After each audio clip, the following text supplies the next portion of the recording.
नमस्ते विद्यार्थी मित्रांनो, सर्वांचं आपल्या ऑनलाईन सेशनमध्ये स्वागत आहे। विद्यार्थी मित्रांनो, आजच्या ह्या महत्त्वपूर्ण सेशनमध्ये सामान्य विज्ञानामध्ये आपल्याला जीवशास्त्र अर्थात बायोलॉजी आणि आरोग्यशास्त्राचा कसा अभ्यास करायचा आहे, कोणते टॉपिक्स करायचे आहेत याच्याबद्दल आपण संपूर्ण माहिती बघणार आहे। विद्यार्थी मित्रांनो, एमपीएससी मध्ये दोन एक्झाम कंडक्ट करण्यात येतात। एक आहे राज्यसेवेची एक्झाम आणि एक आहे संयुक्त गटब आणि घटकची एक्झाम। आपल्याला सामान्य विज्ञान ह्या दोन्ही पण एक्झामच्या पूर्वपरीक्षेला आहे आणि संयुक्त अर्थात कंबाईनच्या प्री आणि मेन्स ह्या दोन्ही पण एक्झामिनेशनला आपल्याला सामान्य विज्ञान हे विचारलं जातं।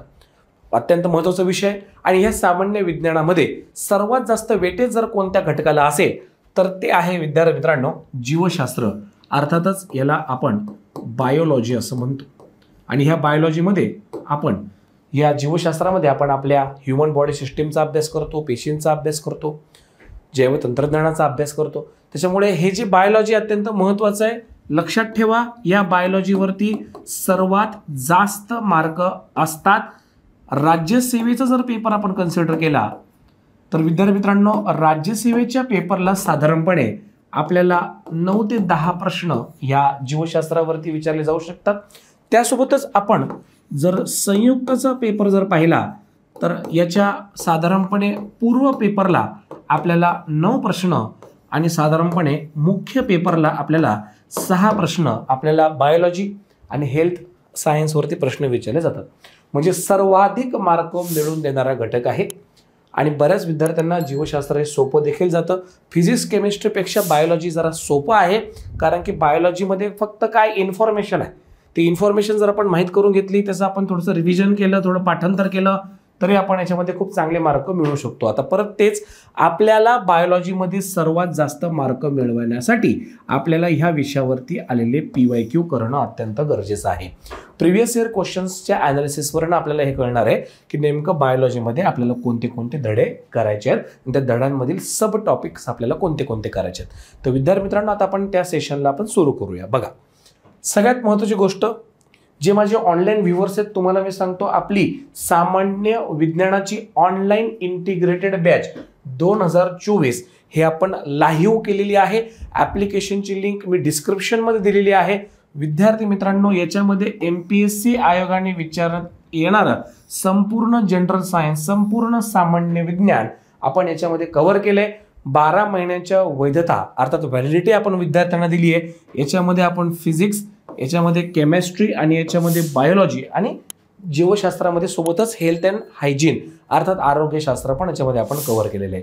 असं एकंदरीत संपूर्ण जो कोर्स आहे लेटेस्ट पॅटर्न प्रमाणे, प्लस याच्यामध्ये हा पूर्णपणे जो कोर्स आहे हा आपला NCERT बेस असणार आहे, ज्याच्यामध्ये आपण 11th आणि 12th घटक पण इन्क्लूड केलेले आहेत। असा संपूर्ण इंटिग्रेटेड कोर्स आपला लाईव्ह झालेला आहे आणि आपले हे व्हिडिओज आपल्या ॲप्लिकेशनमध्ये तुम्हाला बघायला प्राप्त होतील। आणि विद्यार्थी मित्रांनो, काही डिफिकल्टी वाटली तर तुम्ही या कॉन्टॅक्ट नंबरवर संपर्क साधून विचारू शकतात आणि संपूर्ण डिटेल्स डिस्क्रिप्शनमध्ये मी दिली आहे। आता आपण बायोलॉजीबद्दल चर्चा करू। विद्यार्थी मित्रांनो, बायोलॉजीमध्ये नेमकं आपल्याला कोणते कोणते घटक करायचे ते आपण समजून घेऊ। सगळ्यात पहिल्यांदा आपण हे जे जीवशास्त्र आहे, हे जे बायोलॉजी आहे, या बायोलॉजीमध्ये आपण काय करणार आहे, काही सेगमेंट आपण करू। सगळ्यात पहिला जो भाग आहे तो आहे मानवी अवयव संस्था। या मानवी अवयव संस्थेला आपण मित्रांनो ह्यूमन ऑर्गन सिस्टीम असं म्हणतो, हे तुम्ही लक्षात ठेवा।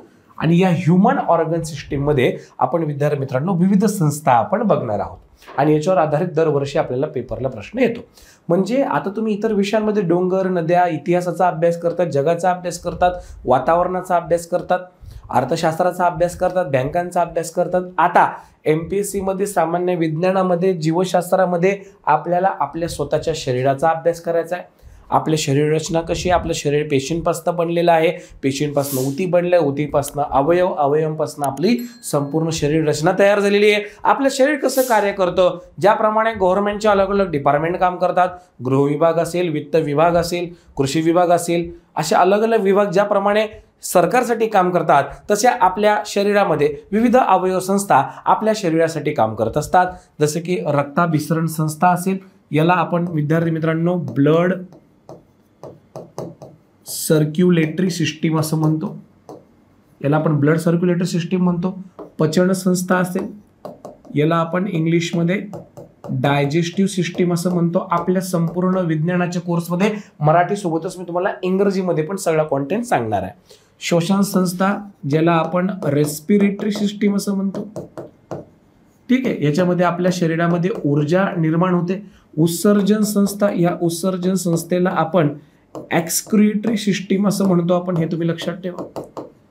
त्याच्यानंतर ग्रंथी संस्था महत्वाचा घटक आहे राज्यसेवेच्या एक्झामिनेशनसाठी. या ग्रंथी संस्थेमध्ये आपण विद्यार्थी मित्रांनो ग्लँड सिस्टीमचा आपण अभ्यास करणार आहोत.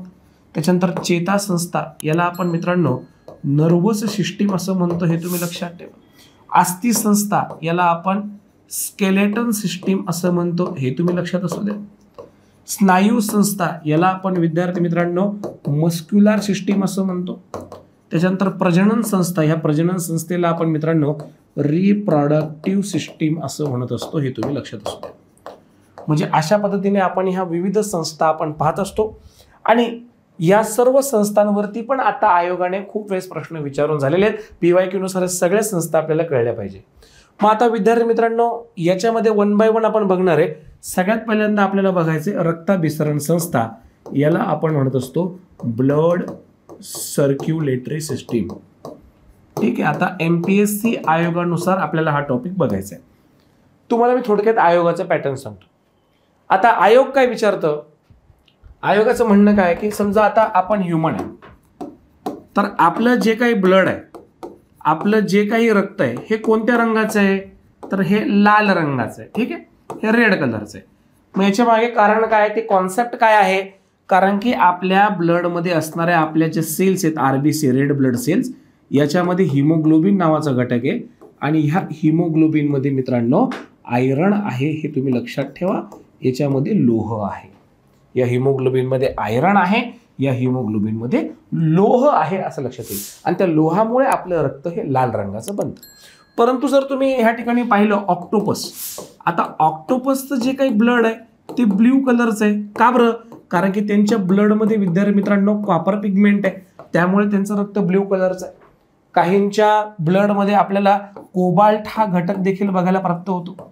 काही प्राण्यांचं रक्त जे आहे ते हिरव्या रंगाचं आहे. हिरव्या रंगाचं रक्त असेल त्यांच्यामध्ये क्लोरोक्रुओरिन असतं, क्लोरोक्रुओरिन. आता हा जो घटक मी तुम्हाला शिकवतोय मित्रांनो, हा MPSCचा पॅटर्न आहे. लक्षात घ्या, MPSC इथे तुम्हाला प्रश्न विचारते की आपल्या बॉडीमध्ये कसं तर इतर प्राण्यांमध्ये कसं असणार, असा पॅटर्न जरा MPSCचा आहे. मग ह्यासाठी अभ्यास करण्यासाठी मित्रांनो सर्वप्रथम आपल्याला हे बघावं लागतं की आपल्यामध्ये शरीर रचना कशी आहे, आपल्यामध्ये सिस्टीम कशी आहे. आणि मग MPSC आयोग काय करते, तुम्हाला आपल्यात असं तर इतर प्राण्यांमध्ये कसं, हा आहे आयोगाचा पॅटर्न.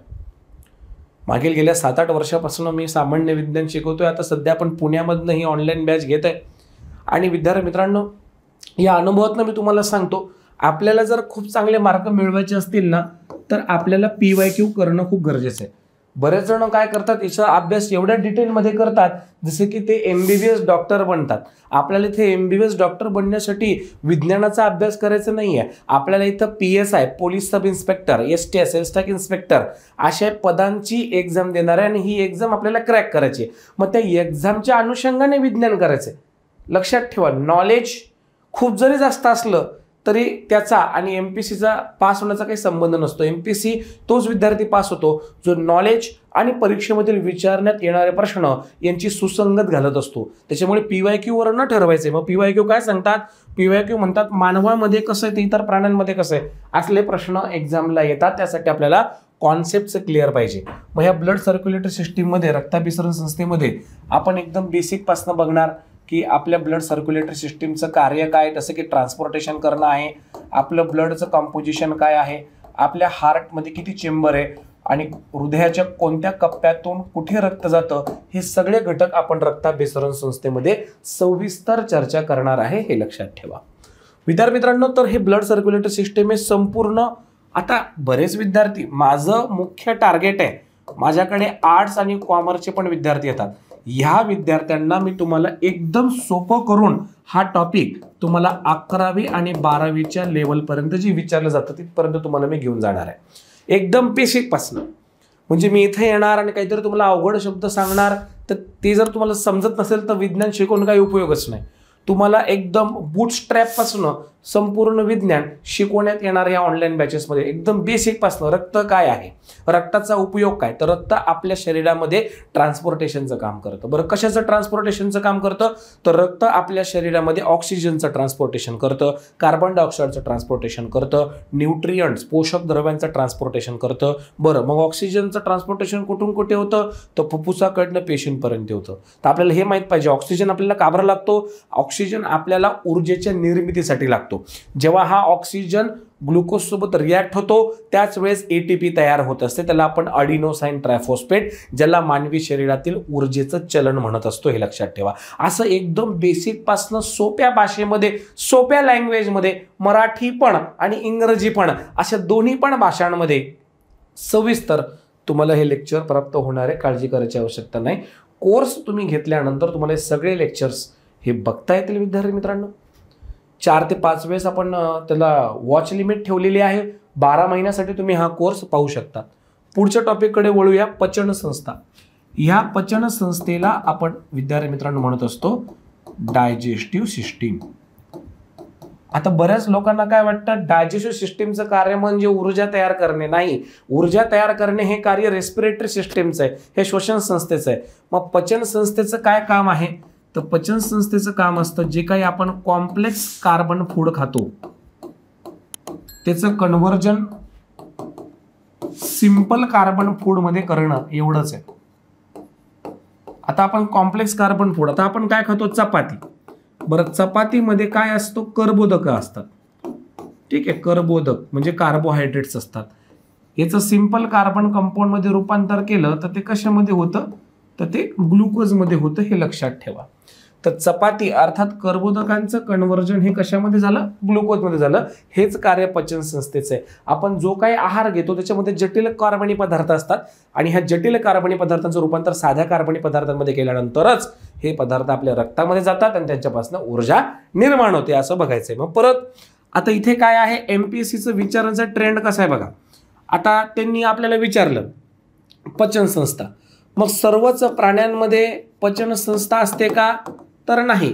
मग कोणत्या प्राण्यांमध्ये पचन संस्था नाही, जसं की तुम्हाला तर माहित पाहिजे ॲस्कॅरियासिस. आता ॲस्कॅरियासिसला आपण काय म्हणतो, जंत म्हणतो. तर या जंतांमध्ये कोणत्याही प्रकारची पचन संस्था नाही आहे, म्हणून ते आपल्या पोटामध्ये राहतात, आतड्यांमध्ये राहतात व आपण डायजेस्ट केलेलं रेडीमेड फूड हे जंत घेत असतात. त्याला आपण इनर पॅरासाइट म्हणतो. याला आपण इनर पॅरासाइट म्हणत असतो. असा प्रश्न एक्झामला आलेला आहे. किंवा एकदा तर असा प्रश्न आयोगाने विचारला होता की हरिण आणि सिंह, तर हरिण आणि सिंहापैकी कोणाचं आतडं मोठं आहे, तर हरणाचं आतडं सिंहापेक्षा मोठं आहे.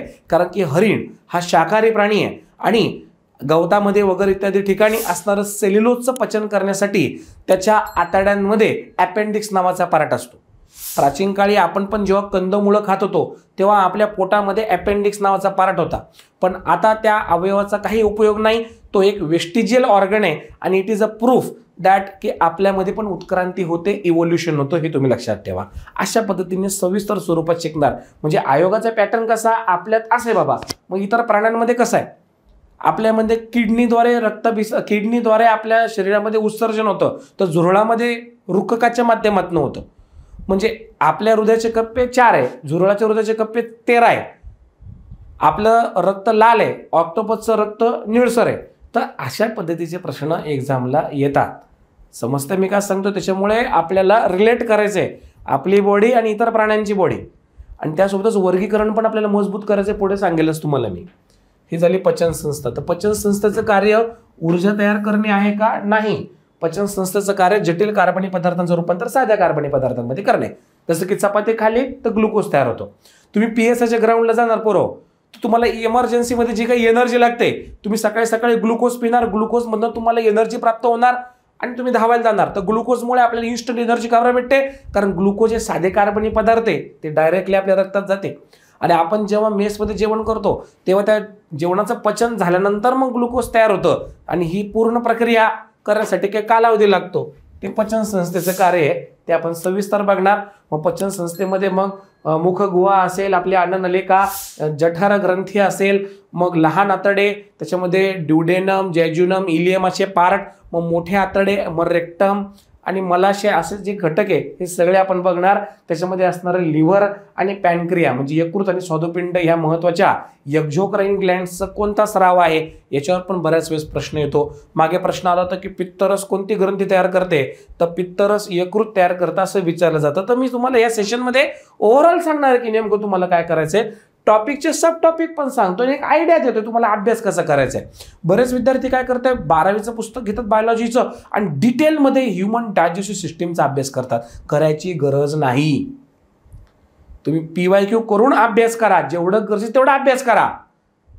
मित्रांनो, काही प्रश्न MPSC विज्ञानाचे असे असतात, एखादा MBBS झालेला डॉक्टरला पण 2-3 बायोलॉजीचे प्रश्न जमत नाही असे प्रश्न असतात. त्याच्यामुळे तुम्ही याला चॅलेंज नाही, तुम्ही कितीही खोल विषयात जाऊ शकतात, परंतु आपल्याला ह्या ठिकाणी एक कालमर्यादा ठेवून आपल्याला 15 पैकी 12-13 मार्क आणायचे, त्या हिशोबाने अभ्यास करायचा. आपल्याला एका वर्षात पास व्हायचं मित्रांनो, 10 वर्ष नाही लावायचे. त्याच्यामुळे आपल्याला ह्या स्ट्रॅटेजीने चालावं लागतं. बरोबर आहे की नाही. तुम्ही उद्या अधिकारी होणार, तुम्हाला पण मिनिमम रिसोर्सेसमध्ये आउटपुट आणावे लागतात. ही सवय आतापासून तुम्हाला करायची. श्वसन संस्था इम्पॉर्टंट घटक आहे, ज्याला आपण रेस्पिरेटरी सिस्टीम असं म्हणतो. Respiratory system. आता काही लोकांना काय वाटतं, श्वसन संस्था म्हणजे श्वास घेणे श्वास सोडणे असं वाटतं, पण तसं नाही आहे. श्वसन संस्थेचं कार्य मुळात काय माहितीये का, श्वसन संस्थेचं कार्य आहे ऊर्जा तयार करणे. यांचं काम आहे ऊर्जा तयार करणे, म्हणजे आपल्या शरीरामध्ये एनर्जीचं प्रोडक्शन करणे हे काम आहे. मग हे जी काही ऊर्जा ही तयार होण्यासाठी काही स्टेप्स असतात, जसं की आपल्याला 10वीच्या पुस्तकात दिलेलं आहे. जसं की पहिलं आहे ग्लायकोलायसिस, ठीक आहे. त्याच्यानंतर आपल्याला असं लक्षात येईल EMP पाथवे, EMP पाथवे. त्याच्यानंतर म्हणजे हे ग्लायकोलायसिसलाच आपण EMP पाथवे म्हणतो. त्याच्यानंतर आपल्याला बघायचं मित्रांनो याच्यामध्ये व्हेरी फेमस क्रेब्स सायकल, ठीक आहे. याला आपण म्हणतो ट्रायकार्बोक्सिलिक ऍसिड सायकल, TCA सायकल. हे सगळं ना 10वीच्या विज्ञानच्या पुस्तकात आहे. आणि त्याच्यानंतर आहे electron transfer chain, electron transfer chain, ठीक आहे. ह्या तिघांच्या मदतीने हा जो ग्लुकोज आहे, ह्या ग्लुकोजचं रूपांतर ATP मध्ये होत असतं. हे आपल्याला सविस्तर समजून घ्यायचंय, कुठे किती ATP तयार होतात. मग जसं की याच्यामध्ये काही रसायन असतात, NADH2, निकोटिनामाइड डायन्यूक्लियोटाइड, त्याच्यानंतर FADH2,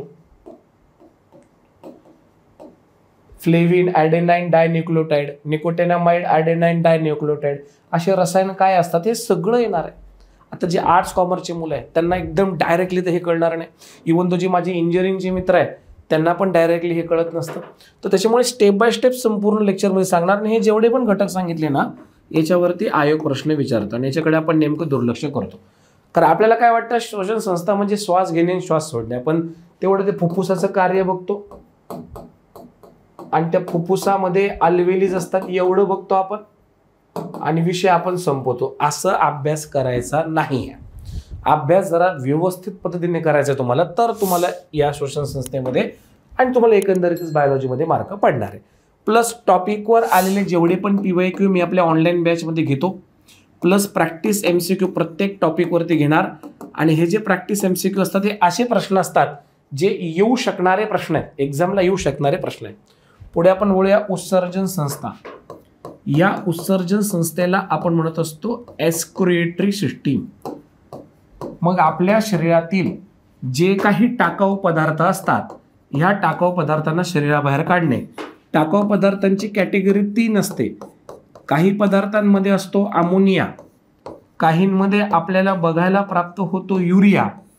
तर विद्यार्थी मित्रांनो, काहींमध्ये अमोनिया युरिया आहे आणि काहींमध्ये आपल्याला बघायला प्राप्त होतो मित्रांनो, याला आपण युरिक आम्ल असं म्हणतो, याला आपण युरिक ऍसिड म्हणतो. तर मानवामध्ये युरिया सापडतो. युरियाला अलग करण्याचं काम कोण करत असतं, किडनी करत असतं. मग किडनीचं कसं काम असतं, किडनीमधील जे काही महत्त्वाचे घटक असतात ज्याला आपण नेफ्रॉन्स म्हणत असतो, हे नेफ्रॉन्स कसं काम करतं, जसं की हे नेफ्रॉन्स पहिल्यांदा गाळण करतात, हे नेफ्रॉन्स नंतर पुनः शोषण अर्थात सिलेक्टिव्ह रिॲब्झॉर्प्शन करतात, गाळण म्हणजे फिल्ट्रेशन करतात, त्याच्यानंतर या ठिकाणी स्रावणे ट्युब्युलर सिक्रेशन आणि मग सगळ्यात शेवटी असतं उत्सर्जन ज्याला आपण एक्सक्रिशन म्हणतो. अशा स्टेप्स खूप वेळेस एक्झामला विचारले जातात. त्यासोबतच इतर प्राणी हे लक्षात ठेवा, इतर प्राण्यांमध्ये कशा पद्धतीने उत्सर्जन होणार आहे, जसं की झुरळ कशा पद्धतीने उत्सर्जन करतो, इतर कीटक कशा पद्धतीने उत्सर्जन करतात, याच्यावर हे आधारित प्रश्न एक्झामला येत असतात, हे तुम्ही लक्षात ठेवा. तर आपल्याला एकंदरीत उत्सर्जन संस्थेवरती देखील प्रश्न हे विचारले जातात. दरवर्षी याच्यावरती प्रश्न येतो म्हणजे येतो. पुढचा घटक ग्रंथी संस्था, ग्लँड सिस्टीम. मी तुम्हाला इथे एक स्पष्ट करतो, हा टॉपिक जास्त करून ना राज्य सेवेच्या पेपरला विचारण्यात येतो.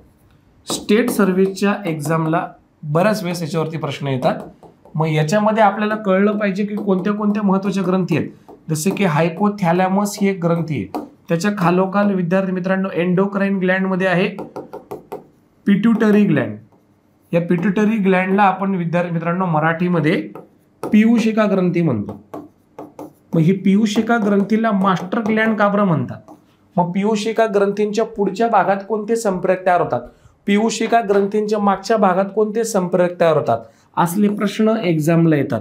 जसं की पीयूषिका ग्रंथी एडीएच हार्मोन तयार करते, टीएसएच हार्मोन तयार करते, जीएच हार्मोन तयार करते, जीएनएच मध्ये एलएच आणि त्यासोबतच एफएचएच हार्मोन तयार करते. जसं की अँटी डायरेटिक हार्मोन पाण्याच्या कमतरतेमुळे युरिनमधून पाणी रिॲब्झॉर्ब केलं जातं.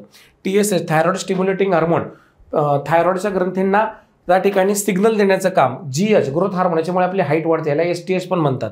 जीएनएच गोनाडोट्रॉपिक हार्मोन याला सेक्स हार्मोन म्हणतात. एलएच लुटिनायझिंग हार्मोन हे त्याचा प्रकार आणि एफएचएच फॉलिकल स्टिम्युलेटिंग हार्मोन. असले प्रश्न एक्झामला येतात. तुम्हाला एकदम डिटेलमध्ये सोप्या भाषेमध्ये एकदम माइंड मॅप स्वरूपात तुम्हाला हे पूर्णपणे मी ग्रंथी संस्थेबद्दल सांगणार आहे. तुम्हाला अजिबात काहीही काळजी करावयाची आवश्यकता नाही. पुढे वळूया चेतासंस्था. याला आपण नर्वस सिस्टीम असं म्हणतो आणि ह्या नर्वस सिस्टीममध्ये आपण विद्यार्थी मित्रांनो ब्रेनचा अभ्यास करणार आहे, आपण मेंदूचा अभ्यास करणार. मेंदूचे अलग अलग भाग सेरेब्रम, सेलेबेनम, त्याच्यानंतर मेडुला ओब्लॉंगाटा म्हणजे प्रमस्तिष्क, अनुमस्तिष्क आणि मस्तिष्क पुच्छ त्याचे प्रकार.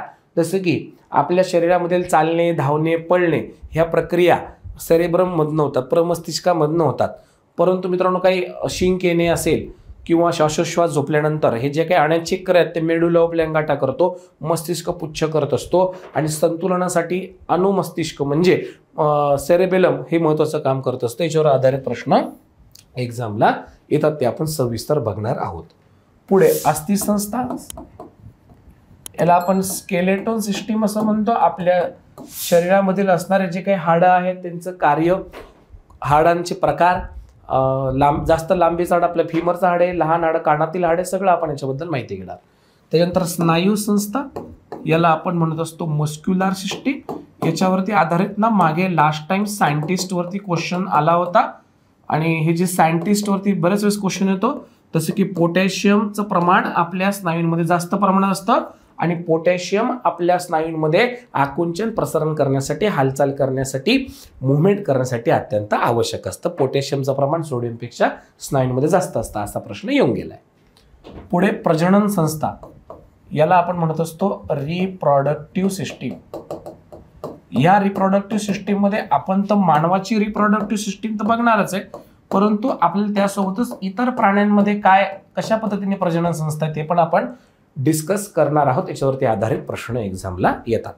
तर एक तुम्हाला मी सांगतो, तुम्हाला या ठिकाणी जर तुम्ही स्टेट बुकचा जर वापर करत असाल तर स्टेट बुक्समध्ये विद्यार्थी मित्रांनो 9th आणि 10th याच्यामध्ये नाही का आपल्याला ह्युमन बॉडी सिस्टीम दिलेलं आहे, याचा तुम्ही अभ्यास करणार.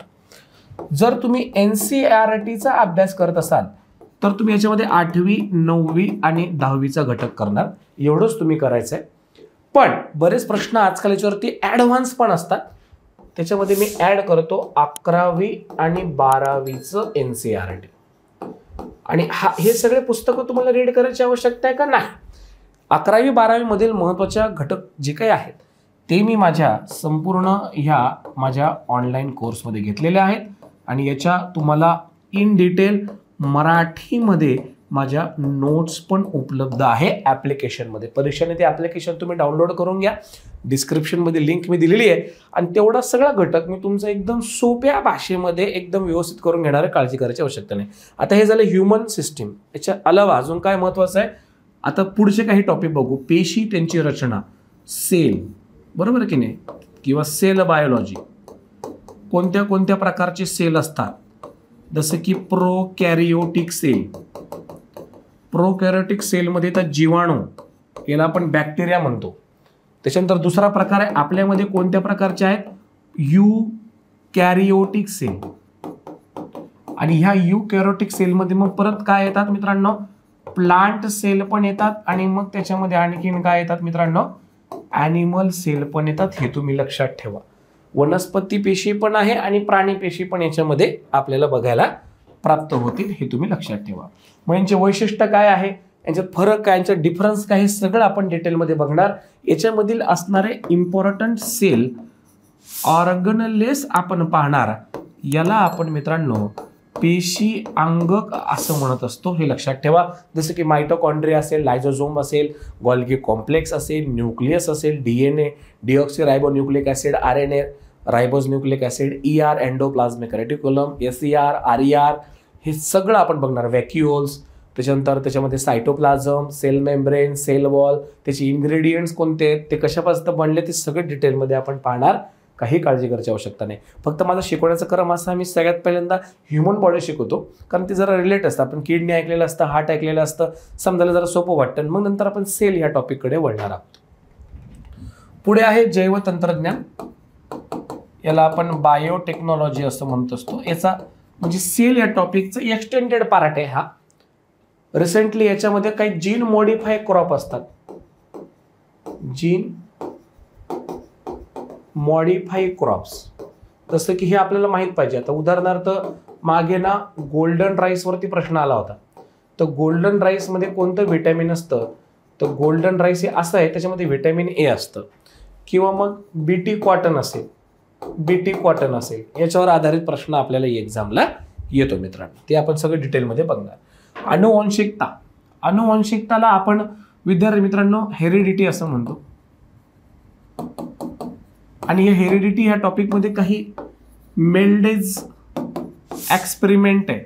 त्याने वटाणाच्या झाडावरती एक प्रयोग करून पाहिला होता आणि हे 10वीच्या NCERTच्या पुस्तकात खूप छान दिलेलं आहे.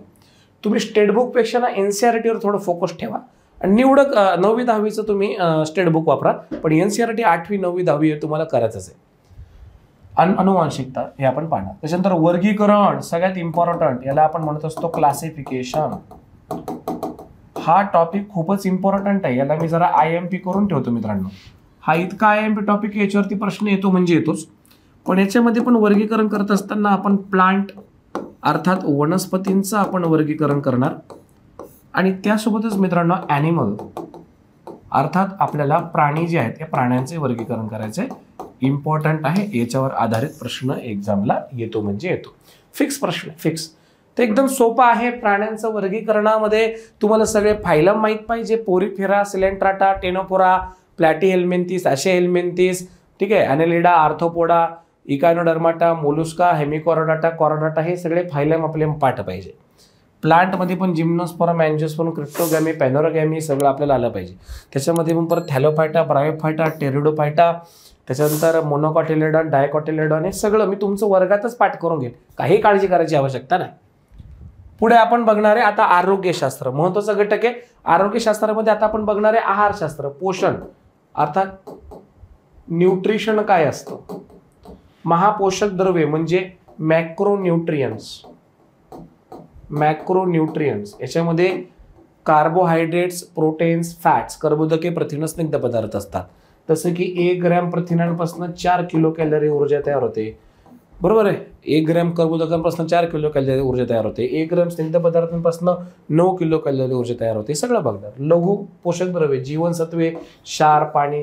जीवनसत्वांमध्ये पण आपण बघणार पहिले फॅट सोल्युबल. फॅट सोल्युबल म्हणजे काय आहे? फॅट सोल्युबल म्हणजे स्निग्ध पदार्थात विरघळणारे, आणि दुसरा आपण बघणार आहे मित्रांनो वॉटर सोल्युबल, हे पाण्यात विरघळणारे. आता फॅट सोल्युबल स्निग्ध पदार्थात विरघळणारे आहे vitamin A, vitamin D, vitamin E आणि व्हिटॅमिन के. वॉटर सोल्युबल आहे व्हिटॅमिन बी आणि व्हिटॅमिन सी. असे आपण सगळे व्हिटॅमिन्स याच्यामध्ये डिटेलमध्ये डिस्कशन करणार आहे. प्लस क्षार महत्वाचे कोणते कोणते लागतात? पोटॅशियम असेल, सोडियम असेल, फेरस असेल म्हणजे लोह असेल, मॅग्नेशियम असेल, कॉपर असेल, कोबाल्ट असेल, सेलेनियम असेल, हे सगळं आपण याच्यामध्ये डिटेलमध्ये बघणार आहोत. ठीक आहे. त्याच्यानंतर आपण महत्वाचं आरोग्यशास्त्रामध्ये बघणार आहे रोगशास्त्रामध्ये आरोग्य, हेल्थ, WHO डेफिनेशन, रोग आपण बघणार मित्रांनो. डिसीजेस कोणते कोणते असतात? काही डिसीजेस हे बॅक्टेरियामुळे होतात, बॅक्टेरिया म्हणजे जीवाणू मित्रांनो. त्याच्यानंतर काही डिसीज हे व्हायरस आहे, ठीक आहे, याला आपण विषाणू असं म्हणत असतो मित्रांनो. प्रतिबंधात्मक उपाय, लसीकरण कोणते, सगळं आपण डिटेलमध्ये डिस्कशन करणार आहोत. तर विद्यार्थी मित्रांनो अशा पद्धतीचे घटक आपल्याला एक्झामला हे सविस्तर विचारले जातात, आणि मी विद्यार्थी मित्रांनो तुमची ही तयारी करून घेणार तुमच्याकडनं. तुम्ही माझे सर्वांनी हे ऑनलाईन सेशन्स बघू शकतात. हे ऑनलाईन लेक्चर्स तुम्हाला रेकॉर्डेड आणि लाईव्ह स्वरूपात प्राप्त होतील. प्रत्येक लेक्चर नंतर तुम्हाला MCQ प्राप्त होईल, तुम्हाला त्या लेक्चरची PDF प्राप्त होईल मित्रांनो. प्लस तुम्हाला याचे टेस्ट मी उपलब्ध करून देईल, आणि प्लस तुम्ही कधी पण मला डाऊट्स हे आपल्या डाऊट्स पोर्टलवर विचारू शकतात. त्यासाठी तुम्ही आजच आपला सामान्य विज्ञानाचा इंटिग्रेटेड कोर्स 2024 तुम्ही आजच हा जॉईन करून घ्या. याचा तुम्हाला अत्यंत फायदा होणार आहे. राज्यसेवेची एक्झाम असो, कंबाईनची प्री आणि मेन्स असो, किंवा रेल्वेची एक्झाम असो, TETची एक्झाम असो, कोणत्याही एक्झामला जे सामान्य विज्ञान येतं, या संपूर्ण सामान्य विज्ञानाची तयारी मी मयूर सोनवणे अर्थात MS सर परीक्षा नीती ह्या ऑनलाईन प्लॅटफॉर्मवरती करून देणार आहे. तर सर्वांनी या सर्व सेशन्सला जॉईन व्हा आणि याचा लाभ घ्या. तर विद्यार्थी मित्रांनो ह्या ठिकाणी मी थांबतो. भेटूया आपण पुढच्या सेशनमध्ये. धन्यवाद.